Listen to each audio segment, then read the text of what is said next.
Hello, World History V students. This is Mr. Goyette with National University Academy. Checking back in with you regarding our test preparation for Unit 1, Review of World War I. Let's continue where we left off.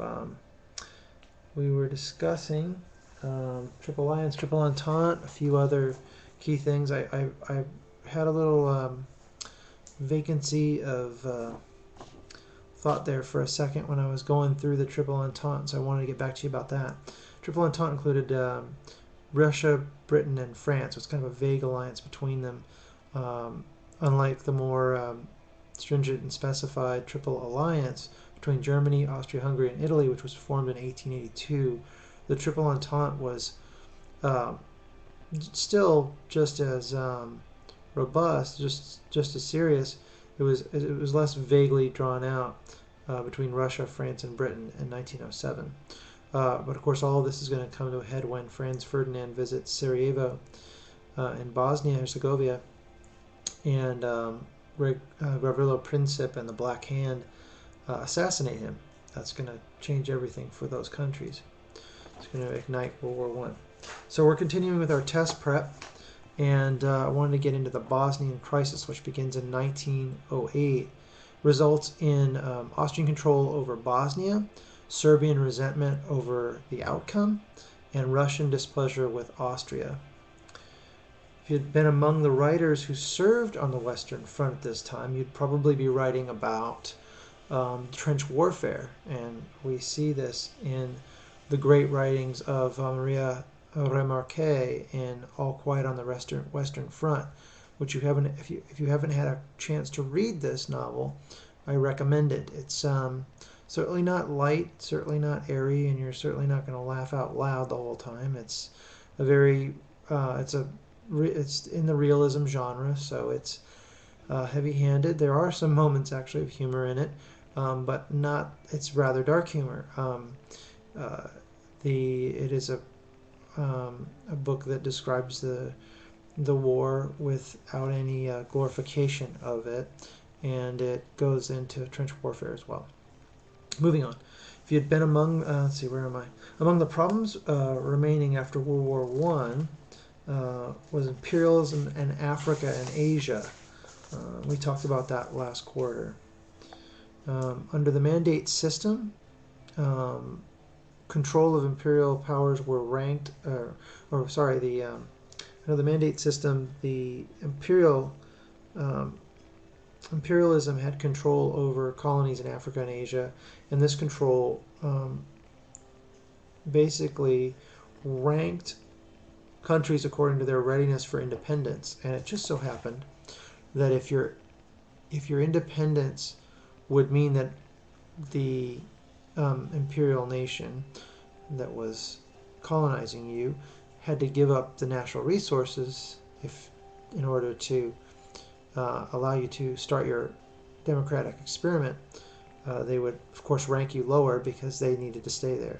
That does not mean that imperialism and colonialism was always an evil venture, but it was often very much a capitalist venture. That is, one country going to that other country through the imperial model, take the other country's resources, setting up infrastructure, roads, administration, often government, which is a good thing, but sometimes taking away all the other good things that went along with that nation's culture. So imperialism is a sword with two edges to it, a positive and a negative. Okay, so continuing on there. As a result of the Versailles Treaty, we already talked about the heavy-handedness of the Versailles Treaty that blamed Germany almost entirely for World War I. France gained the region known as Alsace-Lorraine. Let me spell that for you because you're going to see it on the exam. Alsace-Lorraine. Alsace-Lorraine. Now that's the area that France picked up on account of after the Versailles Treaty. The first Moroccan crisis resulted in, let's see, actually let me go to the second Moroccan crisis, 1911.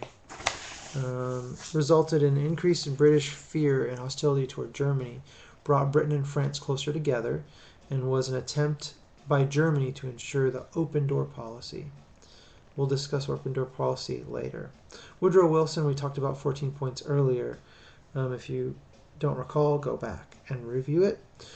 Woodrow Wilson favored a fair and moderate treatment of Germany. I mentioned this earlier.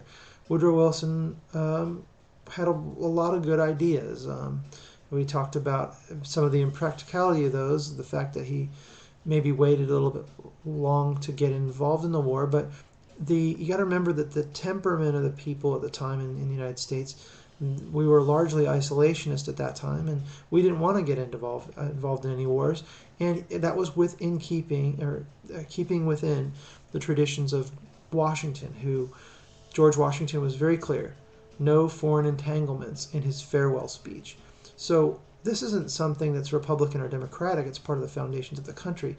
And as we became a global power, that had to change because the whole definition of what America was in comparison to what it was in Washington's times was changing. And Woodrow Wilson was kind of at a peak of that time.